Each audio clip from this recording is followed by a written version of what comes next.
It's been a long journey, to 5 episodes. This is a really big occasion, Uh-huh. and we want to thank all you Patreons for supporting us. To make it clear, we do not have a Patreon at the No, moment. At the time of this recording, we do not have a Patreon, nor do we have plans to set up one.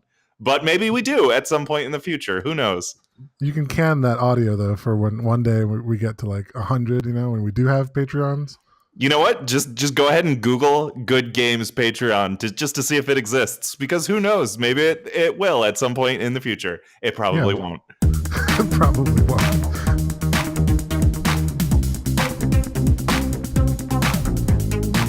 Welcome to the 5th episode of the Good Games Podcast. I'm James. I'm Leo. Welcome to number 5. Yeah. How was your long weekend?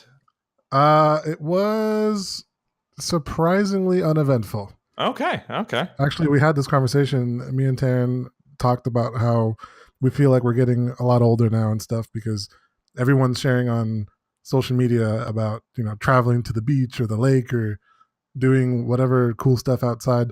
We just stayed inside like all weekend. She had to work on her business from home, and I just, I helped out doing some coding for her online and just sat I, inside most of the time. I traveled from my couch to my computer desk. That's quite a journey. Yeah. Yeah. We did Star Wars. God, not Star Wars weekends. What do they call it? Star Wars Celebration at Disney. All right. That was fine. Yeah. I mean, it's just a Star Wars event, which they charge extra money for because it's Star Wars. But I don't know, it was cool, I guess. They allow you to like dress up in dumb Star Wars costumes. So of course, I had to go in my Next Generation Star Trek uniform, Starfleet uniform, Yes. of course, Of course. just to troll everyone. Which we got a lot of good compliments on that. We did run into Warwick Davis, who is known for playing Wicket in Return of the Jedi, and he has a couple other roles now. He is the voice of Rook in Star Wars Rebels, the cartoon, and he had a cameo in the Han Solo movie, which we also saw the Han Solo movie over the weekend. Did you see it? I have not seen that. It How was it? it is also just fine. It's fine. Yeah. It's not good, and it's not a total disaster. It's fine. It's fine. That's about what I figured it would be. Yeah. Yeah. Don't rush out and see it. Right. Yeah. Yeah, man. I feel like just getting old, man. Like Mm-hmm. this is my last year of my 20s. I'm about halfway through already, Oh man. and I made a realization recently. I was telling people at work about this. Like, how I know that I'm getting older is the strangest way, but like I used to hear people say all the time, like, oh, I can't do that anymore because I'm older now or whatever. Like I would be like eating a burger or something, and they'd be like, oh, I can't eat that shit anymore. I'm old, I'm past 30. And I was just like, whatever, I'm let future Leo worry about that. I'm making conscious decisions now to not eat certain foods strictly because of the fact that I know I'm going to sleep bad. Yeah. No, I know what you mean. I know what you mean. Yeah. I'm just going to be uncomfortable all night. I don't want that. Yeah, I'm gonna go to bed in like an hour or two. Like, am I really gonna eat this giant thing of like ribs and like a bunch of Like 5 years chicken ago, wings? I would be like, oh, I've got a freaking iron stomach, whatever. I'll eat. Yeah, who cares? I'll eat all of this. Yeah, and now and I'll wake up at 2 a.m. and eat some more, whatever. Yeah, and now it's like, man, like this is like it's so weird. I'm like evolving. I'm this. I don't want to eat this because in 8 hours I'm going to go to sleep and I'm not going to be done digesting. So yeah, no, I know exactly what you mean. Yes, that is terrible, a thing, man. That's a thing. That's a real thing. I saw a quote from someone on my Facebook wall that said, "Being 30 is just having heartburn for the rest of your life." Yeah. That's accurate, I think. Yes. Yep. In I guess less depressing news. Dark Souls Remastered recently came out. Mhm. And I think that is going to be our main topic today. Yeah. Well, let's talk about that experience. Let's do it. Because a lot of people out there, they don't, surprisingly, there's a lot of people out there who don't know about Dark Souls. Get out of here. What Yeah. rock are they living under? I don't know, man. Some people are just stuck in, 1999 and they stop playing video games, and we got to educate the people, man. All right, well let's educate the people. So, Demon Souls and Dark Souls kind of mash together a bunch of different genres. You have, I think, it mash. Well, obviously you have your action game stuff, but there's also elements of like fighting games because all of your actions have like startup frames, recovery frames, like what interrupts what, and it's very deliberate, and you really have to like think about your actions because once you start one, you're committed to it, like the same way in like a fighting game. But it's also got all these RPG elements. You can level your character up, you can make them stronger, you can get new weapons and armor, you can level up those weapons and armor, make them stronger. So it's kind of a mishmash of all of these different game mechanics, but also it is very punishing. It is a very hard game. And it also has a really interesting implementation of online play. So when you're exploring the world of Dark Souls, there's a lot of traps. There'll be like booby traps. Maybe there'll be like a bear trap or something that your guy gets snared in. Like, oh man, I can't believe there's bear traps all over this room. Or like maybe there's like a table and like there's an enemy that's hiding behind the table or hiding behind the door or something like that. Mm-hmm.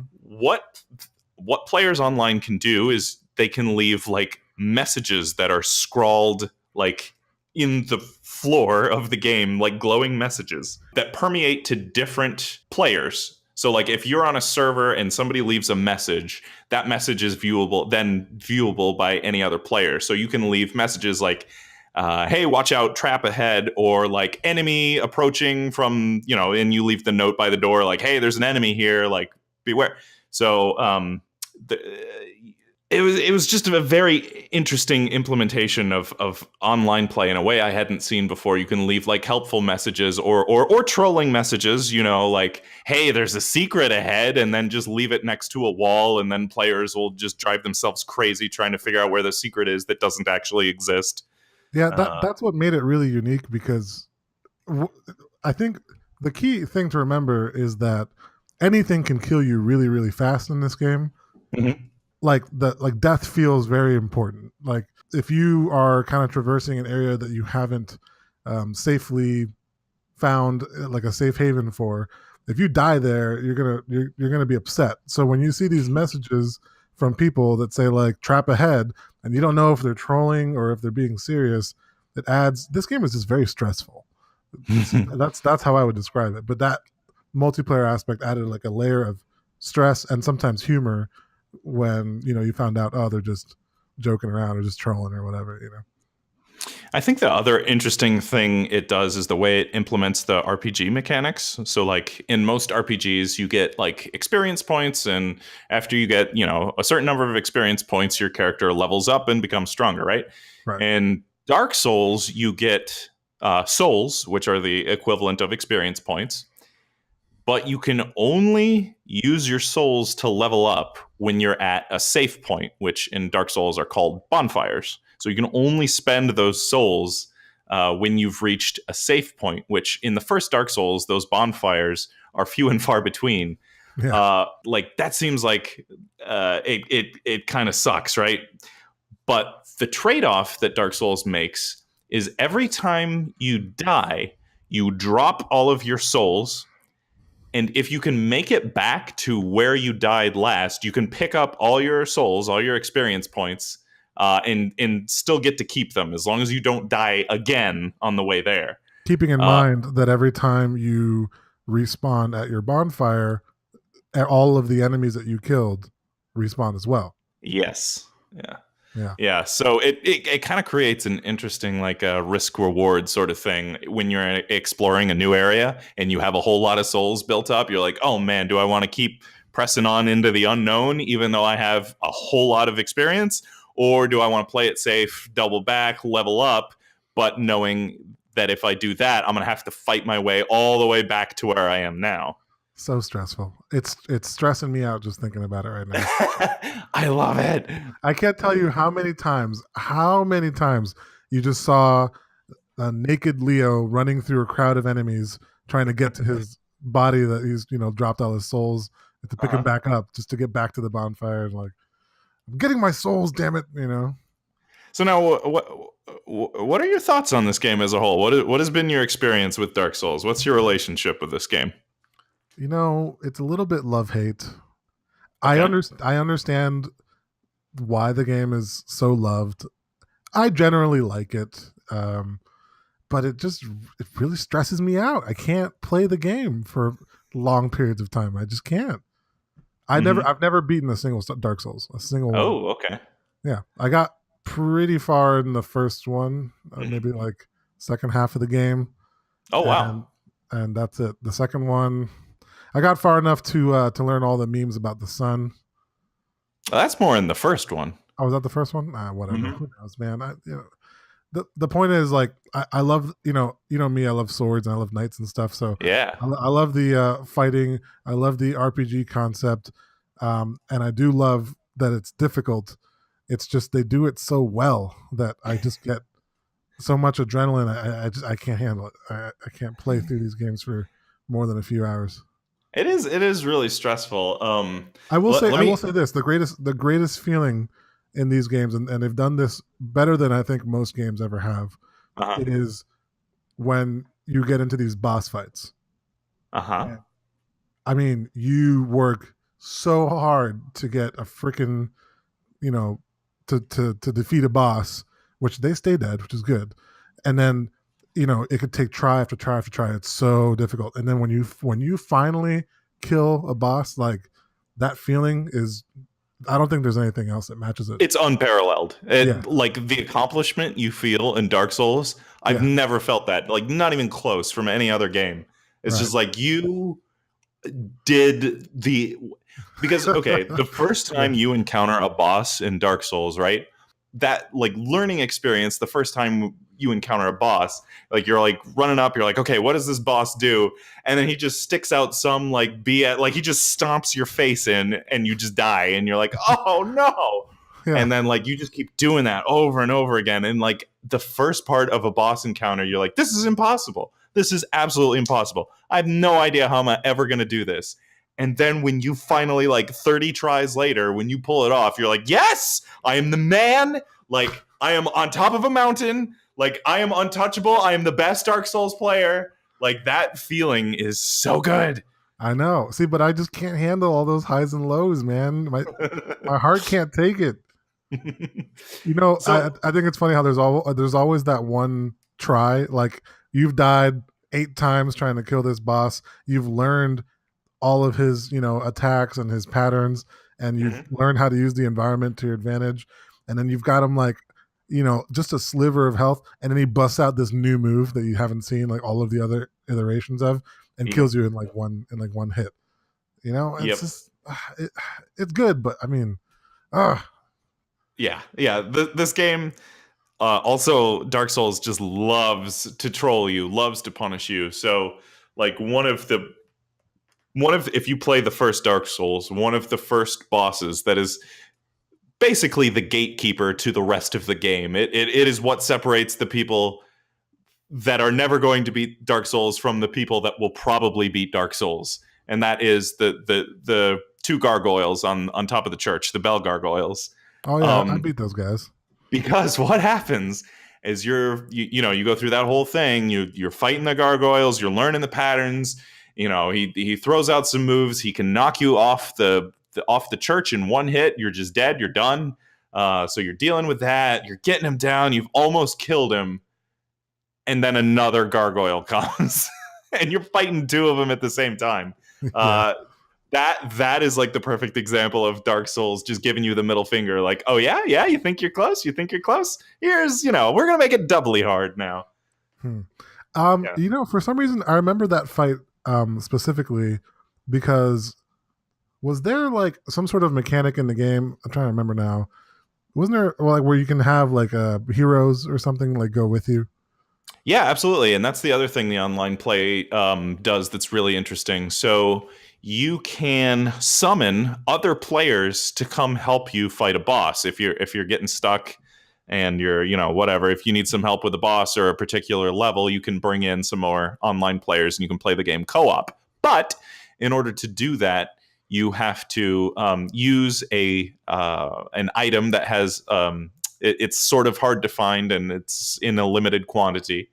And once you use this item, the game puts you in a state which I think the first one, all three of them have different. The first one, I think it's you're undead or you're human, I think, or you're Yeah. hollow or you're human. I can't Yeah. remember the terminology. All the games use different terminology. But so once you're human, you can summon in co-op people to come help fight you. But you're also, while you're human, you're also susceptible to hostile invasions from other players that want to play PvP against you and want to kill you. Um, so it's again, it's that risk reward thing. Like, okay, maybe I can summon in this guy and he can help me get through part of the level, but like, oh man, that I've just opened the floodgates now, and any other online player can come in and start wrecking me. Like, and this game is already hard enough, I really liked that. I Yeah. liked how Dark Souls handles the online play a lot. I feel like the main theme in Dark Souls in general is, like you said, like risk reward, risk Mm-hmm. versus reward, yin and yang, and they just this concept of give and take is pushed really heavily throughout the game, and you can do this, but this is a downside, and it's a risk that you have to take, and they do that very well. They do. They do. So I wanted to ask you, especially as someone who's like really interested in like we've talked about knights and swords and medieval whatever, like Dark Souls is absolutely all about that theme. Yeah. But the story in Dark Souls is Oh, like you got to go searching for that story. The story is found only in like item descriptions and in like so like either in the environment or in item descriptions or in like one-off lines that NPCs will have. What did you think about the story and like the world building of Dark Souls? just like how it's a game that kind of plays both sides of things and give and take. I'm the Mm-hmm. same way as I felt about the game overall with the story. Like, I kind of love it, but kind of hate it at the same time. Like, all right, what felt really cool about the story was wanting to know more. I had this feeling of, Yeah. I'd get little tidbits of information and I'd be like, oh, that sounds interesting. I'd like to know more about that. But Mm-hmm. then I wouldn't freaking know, I wouldn't get any information about it for hours and hours of play. So that frustrated me. Mm-hmm. But it's like I like the world. I like the story that it's hiding from me. I don't, it's kind of confusing. It's a conflicted feeling. Yeah, I absolutely love it. It's one of the very few times that I've gone like, "Oh my god, this world and this lore is so interesting." Like I opened up like Wikipedia articles and just read everything about every location and every character. Like I because Right. the game is so That's what I had to sparing. do. But you have to go do your research like outside of the game Yeah, yeah, to yeah, learn yeah. about it. It's the game is so sparing on details that it made me want to like go out and like I'm telling you, I read Wikipedia articles. I read like I watched like YouTube theory. Like, Oh oh, yeah. I think this character is related to this character, and he backstabbed this character. I'm like, yeah, okay, I think I buy that. Like, All right. Which is cool that like the story is that deep, I guess, or that complex, but it's weird that you don't really get it through the game itself. Like, I didn't really get much story from the game. I got a little bit of environment, a little bit of, yeah, tidbits of info, but then I spent hours watching videos on YouTube about the story and loved it. So yeah. it's weird. Because like the story of Dark Souls reads like a book where like somebody went through and just tore out like 90% of the pages.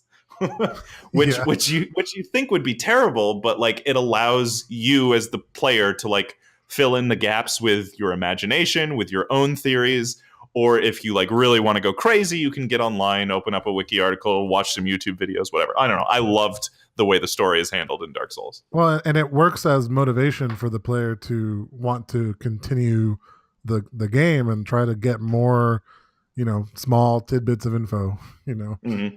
Play hours and hours of this game just to find out what the heck the bells do. Yeah. And on that topic, I wanted to ask you something slightly more controversial, because I think Dark Souls and a couple of other modern games, like especially Minecraft and like Monster Hunter, have basically just become known, or it has become known that when you're playing these games, you need to have a second tablet or computer or cell phone or something open with your browser and a Wikipedia page opened for these games, right? Because it's the only way you're going to figure out the recipes in Minecraft. Or I haven't played Minecraft in so long, I don't know if the recipes are now baked into the game, but original Minecraft, you had to look up all these recipes. Monster Hunter, you have to figure out it's the same sort of thing as Dark Souls. You have to figure out how all these weapons work, all of the stats in Dark Souls work, because the first time you leveled up, and this was one of the barriers for me, the first time you level up and you're just confronted with this giant spreadsheet of like stats and numbers, and you're like, I don't know what any of these things mean. What do you think about the seemingly intentional decision to offload a lot of that stuff to like a Wikipedia page? I think the game is difficult enough without doing that. Like, we had this conversation a little bit when we talked about PUBG last time. Mm-hmm. With Dark Souls, I feel like they did it on purpose. They kind of want the game just to be extra difficult and have the player, either spend a lot of time researching through play or, communicating with other players outside of the game. I think that's what they want out of this game. Mm-hmm. I don't like it. I'm not a fan. I'm sort of on board with you there, because that was one of the big barriers for me, was because like the way I play games is I have to understand all of the like systems and mechanics that are going on underneath the hood. And I mean, Dark Souls on the surface level just looks like, a very simple action game, a very simple fighting game, whatever. You swing your sword, you block the other guy, whatever. But underneath the surface, there's all these like tons of mechanics that go into like damage calculation and whether or not your guy gets staggered when he gets hit with the poise stat. There's your equipment load is dependent on like how much stamina you have. So there's like all these just tons of calculations that are going on underneath the hood. And the first game, they got, as the series progressed, they got slightly better at this, but the first game doesn't explain any of this to you. It's very clear that this game was made in the age of the internet, where the most dedicated players are just going to compile all this information in a database, and then anyone can just go reference that database. But I kind of wish that, this might sound blasphemous, but as far as the like systems and mechanics go, I wish Dark Souls would hold your hand a little bit more at the beginning and guide you in. Yeah, I don't think it would take that much away from the game for them to tell you how the stats work, I don't know, the pros and cons of like a basic strategy. They don't have to tell you everything, but just give you a little bit more info in the beginning and then leave some things to be discovered. Yeah, because that was my experience with this game. The first time I played it, the first two times I played it, I bounced off of this game hard. Like the first time I played it, I just died a whole lot. And I was like, okay, this game has a reputation for being very hard. Like, I guess this is just too hard for me. Like, I'm just not going to get it. The second time I played it, I think I got to the Bell Gargoyles, and I just got stuck on that boss, and I was dying a whole bunch. And I couldn't grok the giant spreadsheet of numbers and statistics. And I was trying to read like a Wikipedia article explaining, but I just like, nope, bounced off of it again. But like the conversation and like the hype around this game has been like so persistent. I was like, you know what? I need to give this game a third try. And like, the thing that made it click for me is when I finally understood all of those systems. Like when I finally learned, okay, like this is how the poise stat works. This is how equipment load works. This is how the weapon scaling works. It either scales with strength or with stamina. Like once I understood all that stuff, I was able to be like, okay, this is like it's like an action RPG. I've played these before. Like it reminded me a whole lot of one of my favorite games, Castlevania Symphony of the Night, especially with the like amount of like backtracking that you have to do to like understand all of the like the level layout and the world geometry and stuff, because god, the level design in Dark Souls is so good. But the way it works is the worlds kind of loop back in on themselves, so you have to commit a lot of the locations that you're traversing to memory, because you end up going through them so many different times, and you need to get from like one area to another, and you're like, okay, what's the fastest way to do that? Like, okay, if I go like through the Valley of the Drakes, I know that there's a shortcut to get to Blighttown. Like that's the fastest way to get there from here. So like there is no map in Dark Souls. Like it's just all in your head. And I love that the level design is so good that you can memorize this huge world, and just like hold that all in your head and really think about like, okay, I need to be here. How do I get there? Yes, here's the path, and just do that in your head. It's very, very satisfying. That's another thing that game does really well. I think it works really well because each like section of the world has a unique feel and look. So it's very easy as a player to memorize each individual place, kind of, and you just have to like kind of figure out how to get from place to place. There's different paths to get from place to place, but they do a good job of not making it the same, dull, dark like corridor or whatever over and over. Mm-hmm. So yeah, the environments are really, really varied, and all equally and surprisingly hostile in different ways. Yeah, it's very good. Like the first areas are all about zombies, and then you get like these knights that have big shields, and you have to figure out how to deal with their shields. And then you go to oh god, what Darkroot Garden is all about, these like plant monsters that deal poison attacks, and then Blighttown is like the whole environment is just against you. Like everything poisons you. You're basically always poisoned, and you're just in this muck, and you're moving really slow. You have to figure out how to deal with that. Then there's a whole world where you just play in darkness, so you either have to sacrifice a second weapon or a shield. You have to equip a torch in your second hand, or if you're a mage, you have to figure out how to allocate your magic such that you can cast a light spell. All of the environments are very different and varied, and all incorporate some sort of like problem solving element to them. Like, oh god, like how am I going to deal with this monster? How am I going to deal with these traps? How am I going to deal with this environment? Like later on in the game, Sen's Fortress is basically just a fun house of ridiculous traps, and it's less about the enemies and more like, oh god, what stupid trap is waiting for me around the next corner? Like, I don't know. It's so good. God, I love that game. I could talk about this. I could talk about this game for another hour, but at the risk of droning on forever, we should probably move on to. Do you have any further thoughts on Dark Souls? No. Closing thoughts. It's a good game. It's stressful, but you should probably go check it out if you haven't. Absolutely. The remastered version is a very good starting place if you've never played Dark Souls before. It is unlike anything else you have played. I guarantee you that. It is a very unique experience. Yes.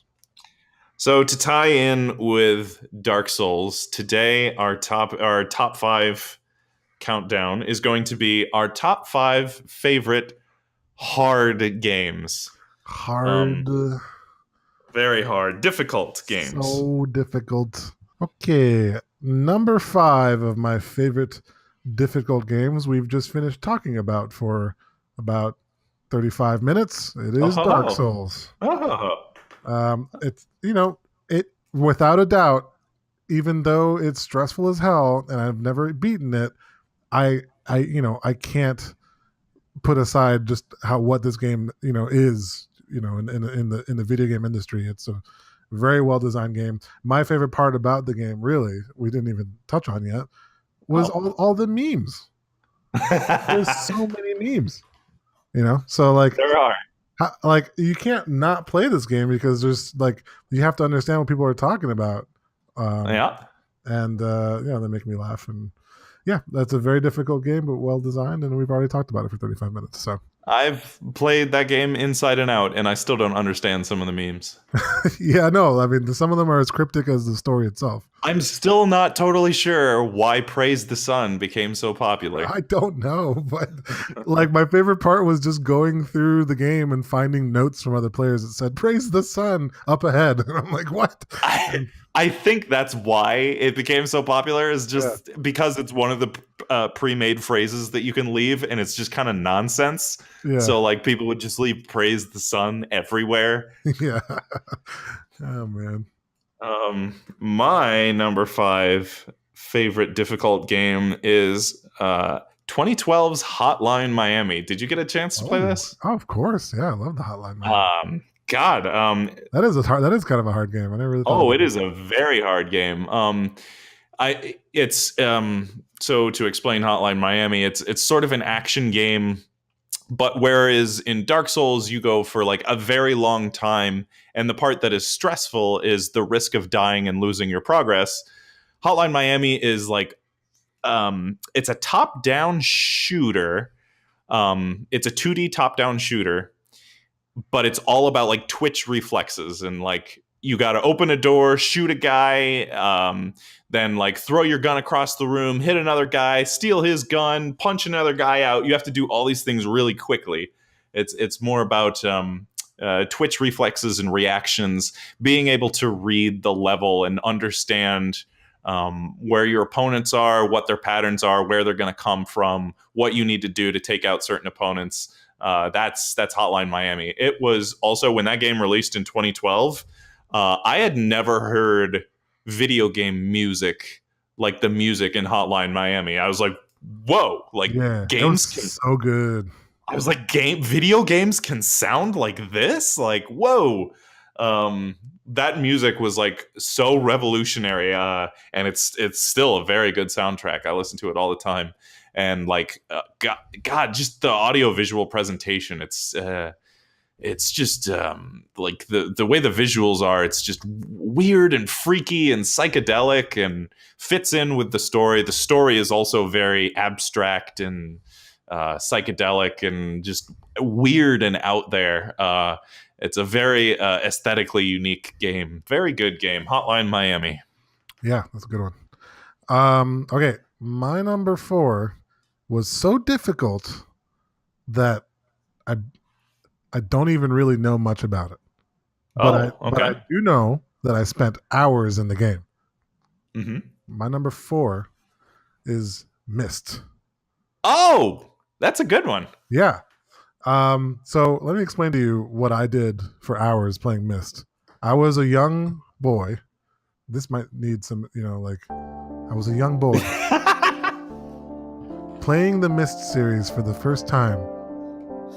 And I walked around and did nothing for hours.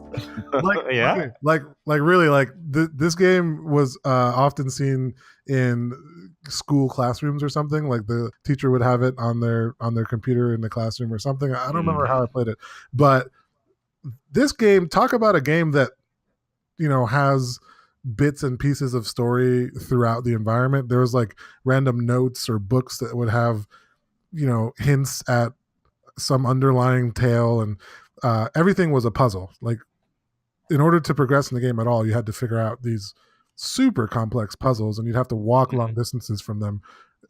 But as a young kid, like in grade school, I didn't know how to play this game, but it was very pretty, and there was lots of buttons to press, like switches, and I would maybe once in a while I would open some door or something, and I'd be like, yeah, I'm figuring it out. But I went nowhere in these games. As for as many hours as I played them and as much fun as I had as a kid, I did absolutely nothing in these games.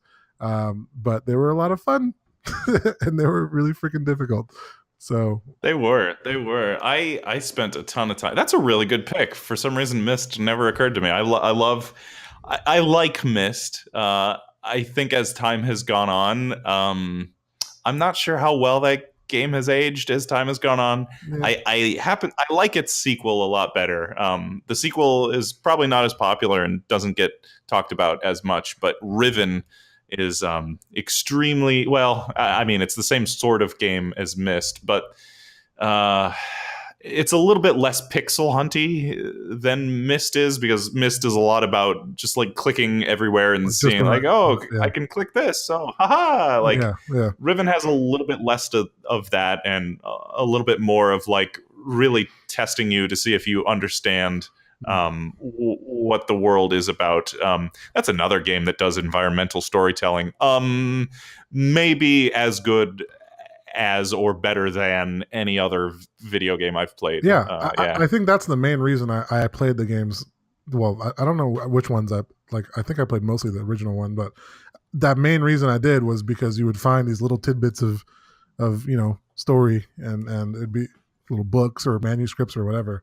Yeah, they did a very good job at kind of environmental storytelling. Well, I mean too, like especially in Riven, like you would find like a smashed lantern or something, and then there's like a smashed window, and you're like, okay, so like, Something did he throw happened the here. lantern? Something happened here. Like, was there a fight? Did he throw the lantern out the window? Like, why would he have done that? And then you end up having to piece together a story without any words or any guidance. It's all just looking at the pictures, looking at the objects, and trying to piece together what A happened. very unique gaming experience with those Myst games. Yeah. Yeah, that's a really good one. Nice. That's a good one. My number 4. I was trying to mitigate. I play a ton of platformers, and I really love. For some reason, I really love my platformers to be just kick my ass. I love hard platformers. So I was trying to mitigate the number of platformers I had on my list. This is the first platformer on my list. It is N++. Oh yeah, that's a good one. Yeah. Oh God. I played the original N, or I think it's sometimes known as The Way of the Ninja. I played the original Flash browser version of this so much in high school. Now there are console versions, and I think there's still a standalone PC version. But it's got really good like online play. Well, not online play, but it's got like an online leaderboard system. You can play like local co-op or local like race competitive, like who can get through the obstacles as fast as possible. And I have not explained what this game is at all. It is it is a 2D. I would describe it as a physics platformer. So you play a tiny little ninja, relatively small ninja compared to the screen size, and your platform. You're mostly like, okay, so there's only 3 buttons in the game. You can move left, you can move right, and you can jump. That's it. That's all of the buttons in the game, and it's all about like timing your jumps and controlling your momentum. Because if you fall too far, you hit the ground and you splat and die. There's also like lots of enemies that will, shoot guns at you, shoot rockets at you. So you're trying to evade the enemies. You're trying to outrun the guns and rockets. Well, at the same time, you're trying to pick up gold, which at a lower level, when you're learning the game, there is a timer that's ticking down. And if the timer hits 0, you die. So at a lower level, you're trying to grab the gold because it gives you more time on the timer. And then at a higher level, the timer basically becomes a non-factor because you get so good at the game that you can basically just rush through all of the levels. So at a higher level, the gold is all about points and like high scores and like, oh, where am I in the leaderboard on this? Like I am, whatever. I think on the Switch version, which I was playing the Switch version the day it came out or the day after it came out, I got like top 100, and I was like, yeah, on one level, which I'm sure if I log on now, I'll be pushed all the way down. But just because the fact of the game had just launched, I was very briefly in the top 100 scores for a certain level. Well done, man. You're basically famous at that point. I am. I'm the guy. I am the guy who got in the top 100 N++ levels for level 173. Amazing. Like I'm that guy. I'm famous. Okay, well, my number 3, you might mention it. I'm not sure, but it's in that difficult platformer genre, and it's heavily marketed as a game that will frustrate you. And it's called Super Meat Boy. Ooh, that's a good one. Yeah, I love this game. Similar to N++, kind of a momentum-based 2D, very simple controls. There's also some obstacle play. There's random like saw blades running along walls, and you'd have to like jump from one wall and wait for a saw blade to kind of come down as you're sliding because you're meat. So you slide off slowly off the wall, then jump across another wall where you have to time, dodging these obstacles. But the game so much expects the level design is just ridiculous. Like you're gonna die dozens of times just figuring out how the level's even laid out and what you can do to traverse. And the whole point of the level is just to get to a specific spot where you're eternally chasing your love who's being taken away in the kind of classic Bowser Mario scene where she's taking away the Miss Super Meat Boy. I don't know what her name is. Bandage Girl. Bandage Girl, yeah. She's a bandage, right? And I love it. So yeah, very cute little art style too. But so you have the goal is to get to her in every level, and part of it is exploring it through death. Like you have to try to you're gonna die, but you're gonna figure out more about how the level is designed, and eventually you win. And then they go back and replay all of your deaths at once to show you like you died 50 times, but this one run through you made it all the way to the end. Yeah, that's a really nice touch. Yeah, I love that. The game is very much expecting you to get frustrated and die. It's like pretty obvious, and then there's also boss fights every now and then, and just great art design and stuff. Really cool game. My number 3, I mentioned on a previous show very briefly. It is Red Hook Studios' 2016 game Darkest Dungeon, which is a very difficult dungeon crawling strategy RPG. Another really weird mixture of game genres, but it requires you to manage a roster of heroes. You take your heroes into dungeons. Then as you progress through the dungeon, maybe some of your heroes die, or maybe some bad things happen to them. So at the end of the dungeon, yes, your heroes level up like in any other RPG. They get stronger, but they've also been through the stress and the hardships of a dungeon, and they have a little stress meter as well. So when that stress meter gets maxed out, they need time to like chill, unwind, relax. So you have to manage your heroes. You have to send, like, maybe you have a certain hero that really loves alcohol, so you send him to the bar to drink.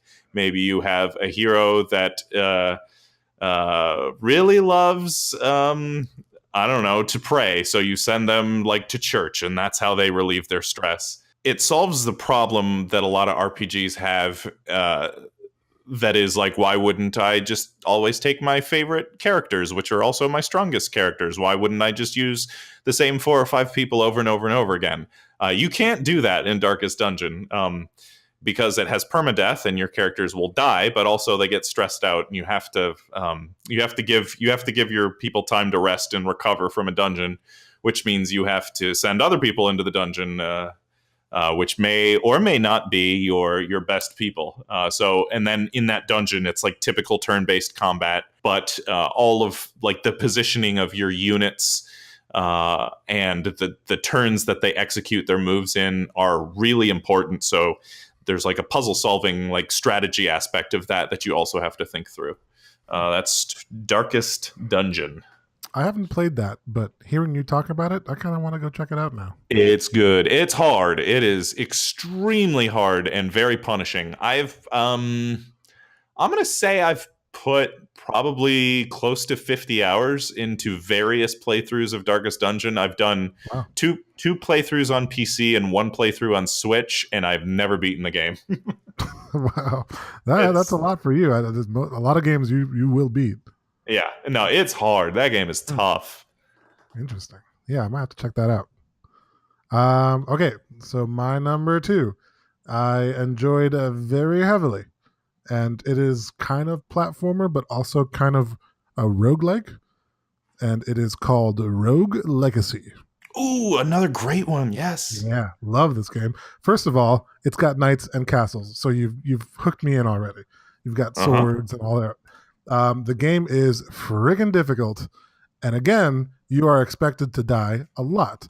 However, when you die in Rogue Legacy, so it's kind of platformy. You have to try to like get to different points of the castle, I think, and beat certain bosses in a certain order. I Hmm. don't exactly Hmm. remember, but just getting to them, there's all sorts of obstacles and spikes and enemies that shoot projectiles and enemies that kill you in one hit or whatever. So you're gonna die, and then it's called Rogue Legacy because you basically are creating a family tree, and each like offspring that you have, each person in the legacy in your legacy will have like a random chance of spawning like a new type of skill. So like you'll die, but you're gonna become stronger through death because your legacy lives on. It's amazing. Like you actually kind of want to die in this game. You Um, do, because when you die, you get to spend all of the gold that you accumulated from your last predecessor.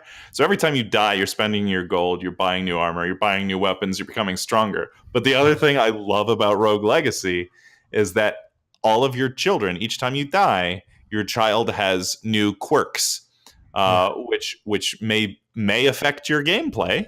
Like maybe your child just is really big and strong. So maybe they can do extra damage. Maybe they're very tiny. Maybe you have a very short child, which means you're a small character. Maybe you can get into smaller places. But maybe the quirks are not necessarily gameplay affecting. Maybe you have a child that is colorblind. And guess what? You're playing the next level in black and white. Maybe you have a child that is dyslexic. Now, every time you read a letter or a sign, the letters will be like rearranged in a way that makes the word not spelled correctly. I really loved all those touches. Very, very nice. I loved that system of leveling up and also having a new gameplay mechanic. Oh, sometimes a new gameplay mechanic every time you die in yeah. Rogue Part of Legacy. part of it was just fun, just learning what like the different quirks were and what they did.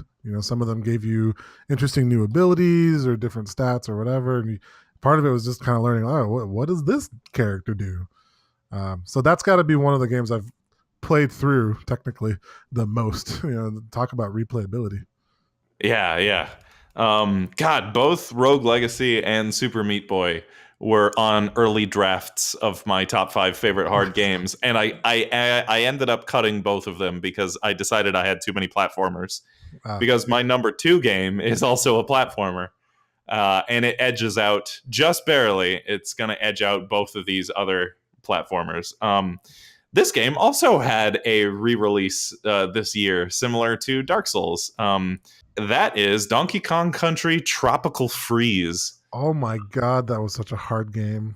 It is very hard. Oh my Did you play god, the Switch version or the Wii U version? the Wii U version. Okay, so you played the yeah. So the Yeah. Switch version, on the Switch version, they actually added the equivalent of an easy mode. So it's a Donkey Kong game. You can play as all the Kongs: Donkey Kong, Diddy Kong, blah blah blah blah blah, every Kong. But they added Funky Kong, and Funky Kong has like a double jump, and he can hover, and he's got like 3 What? more hearts than the other Kongs, and What? he's got a surfboard so he can like stand on spikes. So That's so like cheap.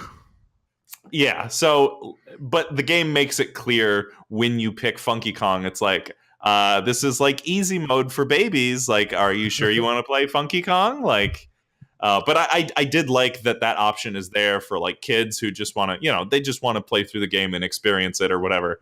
Right. And Donkey Kong Country Tropical Freeze is not aimed at like young children. Not the initial release of the game anyway. Like this is throwback old school difficulty hard.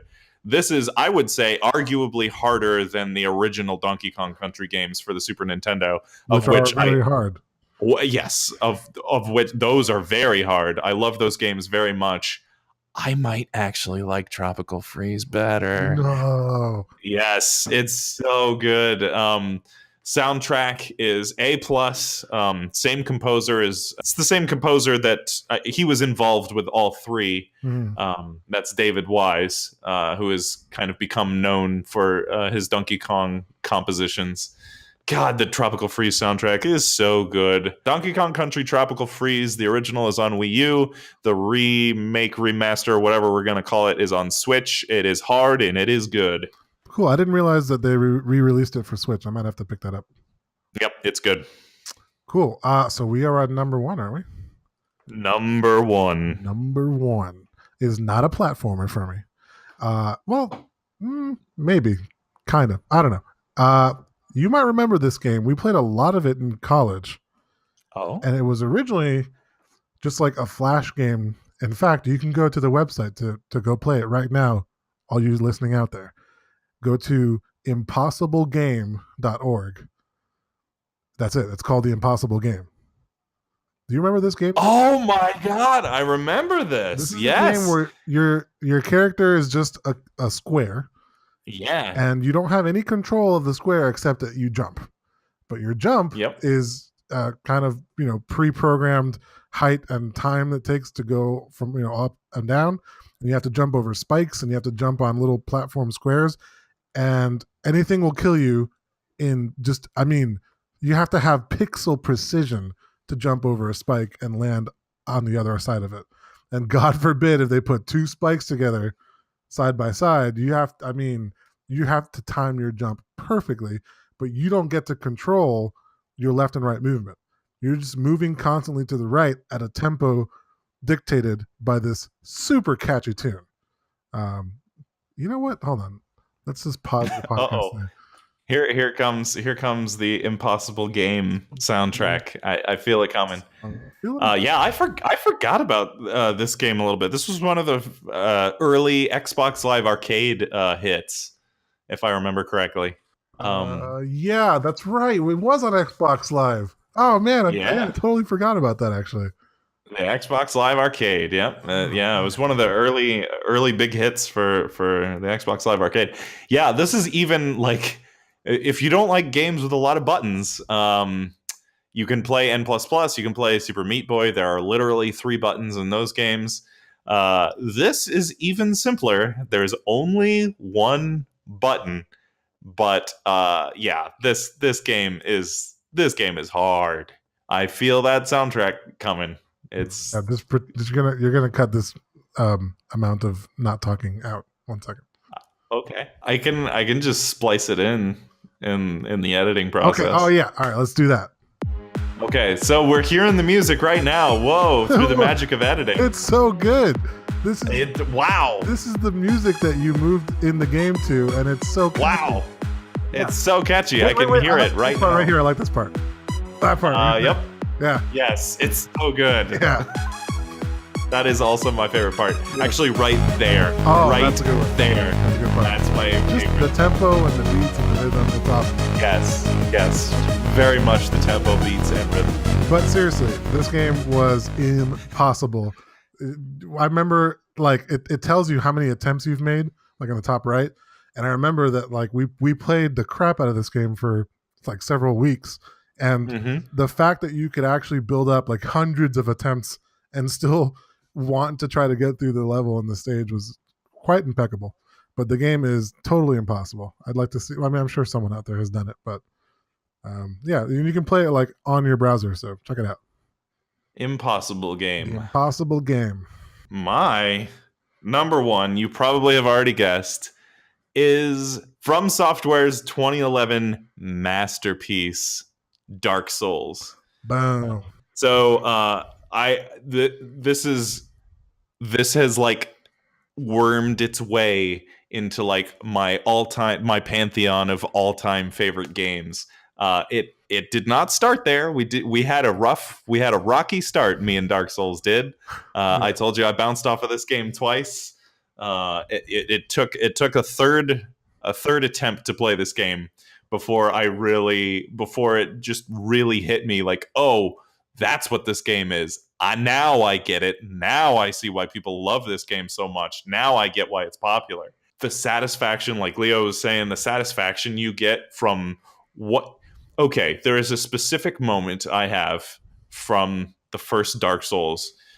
People who have played this game before will know it is actually not this Ornstein and Smough fight.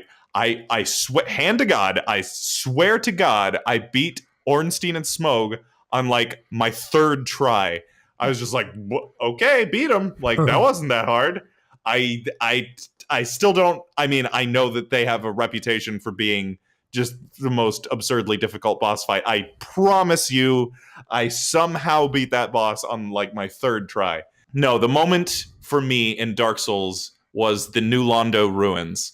So the first time, okay, when you first arrive in Dark Souls, there's so many different ways you can go, and the most obvious ones are not the correct ones. You're going to go down these places, you're going to start learning about these places, you're going to die in these places. Later on in the game, you're going to remember that these places exist. So when another NPC says, the catacombs or the New Londo ruins or something like that, you're like, oh, yeah, I know where that is. I've been there. I died a whole lot. It's really hard. Yeah. You're like, oh, yeah. Oh, God, I have to go back there now? Yeah. Like, oh, man, that's so hard. The first time you go down to the New Londo ruins, you encounter, there's ghosts down there. Yeah, the ghosts, those things, yeah. Oh, God. And you have absolutely no way of harming these ghosts Yeah. the first time you go down there. None of your weapons do any damage to them. They just pass right through them. And these ghosts can wreck you. And if you fall off the path in the New Londo ruins, you die in one hit. And there is no bonfires. There are no checkpoints. There are no bonfires in the New Londo ruins. You have to complete the whole level, including a pretty difficult boss fight, in one try without ever dying. So this level, there's ghosts that you can't hit. There's instant death if you fall off the path. There's a special item that you need to have in order to survive here in the first place. The boss fight is basically a ticking timer, because as soon as you start the boss fight, I think your health is being instantly sapped. So and you only have a limited amount of healing items, so your health is just constantly draining, and the boss is tough. It seems impossible. Like there is no way you will ever beat this part, but then you do it, and you've done the impossible. You're just on top of the tallest mountain of Dark Souls, and it feels so good. And I want people who are like hesitant about this game, or who have bounced off this game, or who have never played this game before, to experience that, to be stuck on one of these bosses, and then it clicks. You figure it out. You figure out the patterns. You figure out what you need to do, and then you just pull it off. Mm-hmm. That feeling is so good. I will say that there is no greater feeling, and no other game, I think, that really gets that feeling, just nails it as good as Dark Souls does. Yeah. Like I said, I think the game still has some flaws. I don't like how obscured the critical path is sometimes. I think the game could do a little more explaining on some of the game systems, but I still count this game as a masterpiece, and it is in my pantheon of all-time great video games. Man, this game has really grown. Dark Souls. Oh, yeah. I mean, once you've had some of these experiences and the way this game makes you feel, like the triumph and joy that you feel from conquering these impossible situations, you feel like a god. Yeah. I mean, that combined with the really innovative online mechanics, combined with the really interesting story, unique, the interesting and obscure way it tells its story. Yeah. God, the level design is so good. I could just say a million good things about this game. Dark Souls is good. That is my the conclusion to my thesis. Awesome. Dark Souls is good. Nice. It's I don't know. It's good. It's so good. Play it. Do it. Play it. Okay, enough about Dark Souls. Let's go to our endorsements. Let's do it. You want me to go? Sure. What do you got for us this week? I am going to endorse going to your local bar and finding what night they play trivia. I am endorsing bar trivia. I'm so bad at bar trivia. Oh God. I think it's really good. Like even if you're not good at it, even if you don't know a lot of trivia stuff, just it's a great date night. Like bring your significant other. Like if you don't have a significant other, it's a great way because you're in a bar, you're talking with other people. It's a great way to meet other people. Maybe you don't even care about relationships. You're just looking for friends. Like you go there with your friends or you meet new friends. It's a great social thing and it's also really fun. Our team, we only had 3 people on our team last last Tuesday, yesterday. We only had 3 people on our team, and we got first place. Wow. Yeah, we Impressive. beat everybody else in the bar, just the 3 of us, and yeah, it was just like that Dark Souls experience. It was just the 3 of us. We were, this one of the smallest tables. We were against all of the odds, and we still pulled it out. It was really good. Yeah, so I want everyone else to experience the triumph of winning in bar trivia. What did you Yeah, get? Did you get a prize? yeah, we got $50 bar credit, man. That's not bad. Yeah, yeah. So go down to your local bar and figure out if they play trivia. That's what I am endorsing. What about you? I will be endorsing a show that I've been watching. Admittedly, a little bit binge watching. It is Ooh. a Hulu original series, so there's not too many of those, I don't think. And it is called Handmaid's Tale or I've Handmaiden's Tale. heard about that. What is that? It's a little bit fucked up, but Okay. it's super good. We watched the first episode, and me and Taryn, and we didn't want to see it the rest of it for like months. We're like, this show is freaking weird, right? But then I saw something online. Someone posted a quote from it or something, and I was like, "Oh, really? That's from that? Okay, let me give it a few more episodes." So it's one of those things where, like, the first episode, maybe the second episode, you're like uncertain about it, but then it really digs in. The premise is, and this is an interesting premise that has been done before in a movie called Children of Men, which is one of my favorite Mhm. movies from like early 2000s.